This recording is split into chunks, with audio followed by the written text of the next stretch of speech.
Hey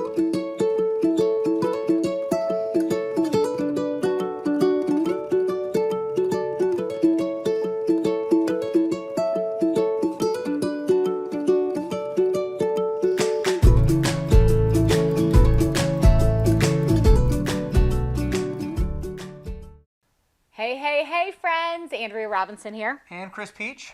And you are probably thinking right now, those two have lost their marbles. They are in their bed drinking wine and making a video.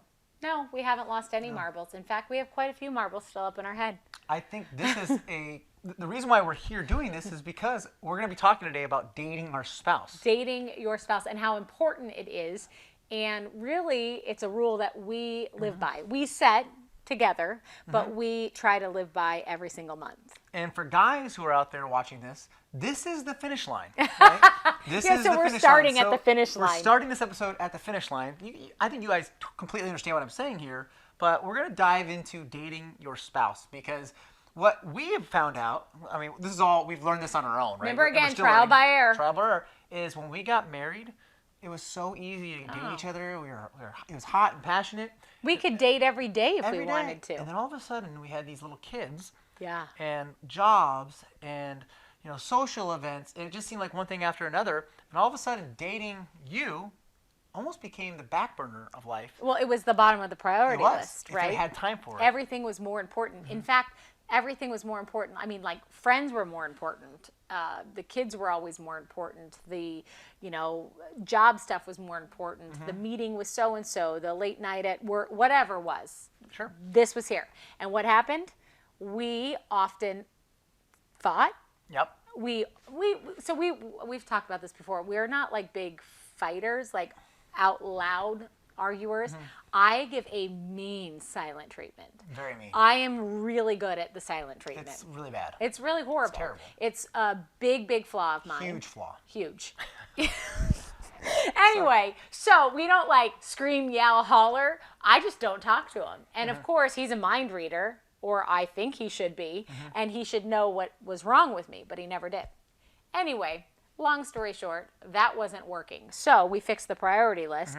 And we still mess up certain months. I mean, there are some months where this rule that we're going to tell you about goes out the window and we put other things ahead of it, and then we know what suffers. What suffers is this. So let's dive right in. And his finish line comes up short. He doesn't get to the finish line. I know, and it's the worst thing ever. I'm not going to lie. Okay, Yeah, so let's tell you what we're talking about. So we talk about doing a budget every month, right? At the end of the month, we look ahead, usually the last week of the month, to manage our money, tell our money where it's going to go. So this is a twofer. When you're doing your budget, this is when we schedule the date nights. And why do we do it then? Because one, we're looking at the schedule for the month. Yep. And so we can see what we have going on. And yes, it's the holiday time right now. It's busy, but there's always time. And this also is how you can allocate money towards a date night. And we're not saying it has to be these extravagant date nights that are expensive. In fact, there are many years when we were getting out of debt, we never spent money on date nights, or very, very, very little, right? But we're going to also share with you some ideas about, taking a date night and not having to spend any money at all. Any money. So, yeah. So, again, okay, end of the month, you sit down. So, this is the rule. Two date nights or date days it has to be 1 hour of uninterrupted time. That's the minimum, is 1 hour. Uninterrupted time meaning no kids and no friends. So a night out with friends, even if it's couples, doesn't count as a date night because you've been out with friends, it's fun, right? Like everybody gets along, but there's no connection happening here, right? Date night happens here. Right? Here. Not too. like this, it happens here. Yeah, right? and kids running around, if it's a family dinner, that's great too. Those are important, but that doesn't count. Yes. So it can be at minimum an hour, and it could be anything. So just think of 1 hour of uninterrupted time. That might have to happen for you at lunchtime, at noon. It might have to happen when the kids go to bed. In fact, some of our favorite times are 8:30, the kids go to bed, we get a glass of wine, and we sit out on the patio. Yep. Or we sit on the couch, and we put music on, and that counts as the date. But it has to be scheduled, because when time gets rushed and the schedule fills up, this is usually the first thing that goes if it's not set in stone. Yeah, and so I know there's lots of times people think, well, our situation's different. We don't have the time to do a date, or we have something going on. And so actually, just last weekend, I was visiting with a buddy named Aaron. And so Aaron and Carrie are good friends of ours. And so they have a son who had cancer. He got diagnosed with cancer when he was 3 years old. And he had leukemia. So they had to have their house spick and span. It had to be cleaned every day because he had, a depressed immune system. And he couldn't go, they couldn't go out with him. They couldn't go out. And they weren't ready to have a babysitter yet come in. And I remember I was telling Aaron, I said, wow, so how did you and Carrie date? And he kind of laughed and he goes, you want to know what we did? I'm like, yeah. And I thought this was perfect to mention in this episode. So they have a kid and they have a daughter. And so they can't go out, so they put him to bed. And then he would go downstairs and he'd set this nice table, right? They would go upstairs, they would get changed into some nice clothes, and they would go out to dinner downstairs. They still made time to have that date. And right there made me think, okay, if they can do this, then anybody can do this, right? There's no excuses anymore. There really isn't. And that right there is like the extreme of it all. They were in a situation that, none of us ever could fathom being in or ever want to be in. But he still to this day is a living example of your spouse always comes before your kids. Even your sick child that all they prayed about was that baby to get better. And he did. Just so you know, he is thriving, wonderful, cancer-free and all of that. But it was just a great example to show that he just never sacrificed putting his wife at the bottom of the list, even when their lives had literally been turned upside down. And we hear it often, like, sorry, we can't go on a date. We don't have money. We're getting out of debt. Like, hello, we were there too. Sure. Right? So, some of those years, we did not spend money on a date. Or if we decided one of those dates, we would spend money, and one we would stay at home and just have the connection of sitting on the patio and talking. But this one here, huge fan of Groupon dates. Oh my gosh. Huge fan. If you're looking to go on a date and you don't want to spend, think about it. If you go out to dinner these days and you have a drink or two drinks, you're looking at, with a tip, $80 to $100. Sure. Now, and then on top of that, you've already paid for a babysitter. So and then an Uber ride, maybe $20. So it's easily a date is $100 to go out.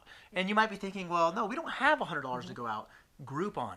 So I'm a huge fan of Groupon. And the cool thing about Groupon is if you're running out of ideas for dates, they will give you ideas for dates. So we'll show these pictures here. But this is Andrea and I recently. I took her on a surprise date that I found on Groupon. We are glass blowing here. Did you know that this is a thing? I know it's a thing. How do you think a glass vase gets made, right? Glass blowing. But it's an actual date. And when I walked in, because he had surprised me, which he knows I hate surprises, but I went along with it begrudgingly the whole way there. I was terrible. Terrible. I was awful terrible to me, guys, but I knew that this finish line was going to happen. This right here was going to happen. I naysayed the whole 30-minute drive there. Like, it's Sunday at 10 o'clock. Why won't you just tell me where we're going? And finally we showed up, and I was just blown away, literally. All the pun intended with that. I looked around, and there was probably 12 couples, so it was a rather small group. Or rather 12 people, so there were like 6 couples. It was small. And you each got kind of one-on-one time with the artist. They helped you, and you left with a beautiful piece of art. Look at these amazing peaches. These are peaches, and yes, can't you tell that's a peach? See the stem? See the orange? Yeah, they're beautiful. They are amazing peaches. But bottom line, it was something different. It was out of the ordinary. We had uninterrupted time, and it was cheap. It was cheap. I think it was $20 a person. So $40. This was a 10 a.m. on a Sunday that we went.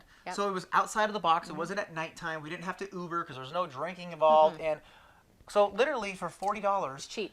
She was happy because this was an outside of the box date. I was happy because it was an amazing date, and I crossed the finish line. Crossed the finish line after. That's always his ultimate goal. Let's be real. Women, listen. No, that's your ultimate goal. No. You can say it. It's not my ultimate goal. No, but every guy out there, and ladies, if you don't know this, then you need to re-examine your husband. Every guy out there, if he's doing the dishes, he's thinking about having sex. If he's taking you on a date, he's thinking about having sex. If you walk in the room, he's thinking about having sex. guys are always thinking about having sex. That's just the way we're built. That's how we are. You could walk in the room and be fully clothed, scarf, like hat, everything, and he's still thinking about that. I just don't get it. That's your brain, but that's fine. That's just the way we are built. I know. It's the way God made you. But ladies, every single guy out there is thinking that, your husband is thinking that about you. So be grateful. Be grateful. It's flattering. Yes. And sometimes we lose sight of that with the day-to-day chores and the mundane stuff that we do. But I think the best thing with this and this rule that we've set in place, and like I said, we mess up some months where we don't commit to it and we feel the difference because we sort of just kind of feel like we're like floating apart. Yeah, it happens. And it happens, and then we have to reassess and get 2 dates on the schedule. But I think it's attainable. It's not a hard to reach goal, and you can't overthink it. Like, going on a date does not have to be this big in fact, I don't love the big extravagant. I mean, it's fun every now and then, but like I said, my favorite is simplicity. Simple, an hour on the couch, an hour, getting up earlier in the morning together before the kids get up and having a cup of coffee, which is something that's new to us because with our old lifestyle, we couldn't do that. I was always at work at that time. Sure. So that's kind of new and exciting. But I think there is no picture perfect date, and so I think we all get caught up sometimes in that social media perusing, and you're like looking at everybody else's, oh, they went to Napa for their date. It was a week-long vacation in the Bahamas, or it was a beach thing, and that's great. Good for them. But that's not a date. That's a vacation. Right, but I'm just saying, like, sometimes we get wrapped up in thinking like what we're doing with our spouse isn't enough, and the biggest fallacy of all of that is what you're doing with your spouse is enough. And I think some of the best dates that we have sometimes don't even make it on social media because we don't even take out our phone because we're kind of really enjoying each other and the hour that we have together. But I think overthinking it ruins it all. So the simpler, the better. But the challenge this week is this, or this month, depending on when you want to start this challenge, is get together. Okay, so you have to get together. You have to look at the calendar. If you're not to the point of doing a budget yet, we get that, like baby steps on all of it. But the date, you can easily look. We live in a Google Calendar together. We do. So we can both look at each other's calendar and see what we have. And if you can find the time to go to the gym, if you can find the time to run a business, if you can find the time to go out with a girlfriend, if you can find the time to do all these things, you can find the time to spend an hour, 2 hours a month with your spouse, uninterrupted. So that's our challenge. That's our challenge. And I'm sure there are people out there, you all watching, that you guys have committed to this long before we ever did. So you're pros. Again, we're amateurs. We're probably late to the party. We're just trying. Trial by error here. And so if you have done this for a long time and it's worked and you've seen the difference and you still live by this, tell us. Like, I want to hear your story. And share with us in the comments, share with us your date ideas because I'm always looking for more date ideas. So one of the things that we learned from Tony and Lisa DiLorenzo, they're amazing. You guys got to listen to their podcast. It's the One Extraordinary Marriage podcast. It's awesome. And so one of the things they taught us, and I think we're going to try this, is get a piece of paper out, guys, get a piece of paper out, girls, and we write down the 10 dates we want to go on in the next 6 months or so, okay? And then what we do is we switch pieces of paper. So I'm looking at her piece of paper, and she just gave me 10 amazing ideas, right, that maybe I wouldn't have thought about.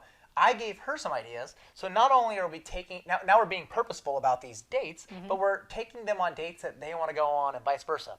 So we did say plan 2 a month. Yeah. So what if you guys write those 10 date ideas down, you switch papers, and then the first weekend or the first date of the month, you do her date.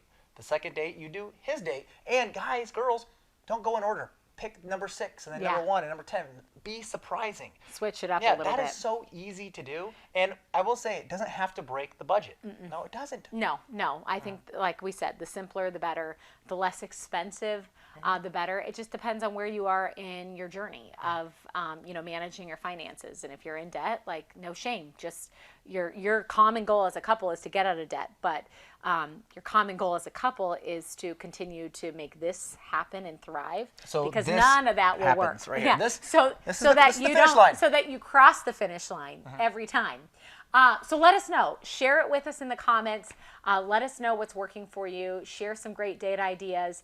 And we're challenging you to this month. You can do it. We have to do it. 2 in the next 30 days. 2 in the next 30 days. Okay? We have to plan ours for the next 30 days. We're at the end of the month, and we will do that. Yep. And, yeah. Cheers, because we just want to be better. Cheers. Right? And you know what? No rules. Drink No wine rules. in bed. Drink wine in bed. Who cares?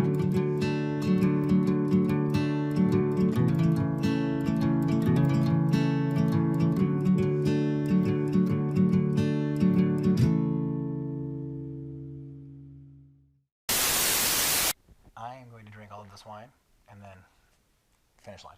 Okay. All right? Okay. Okay. Oh, my God. You can't say that. Well, I'm doing it.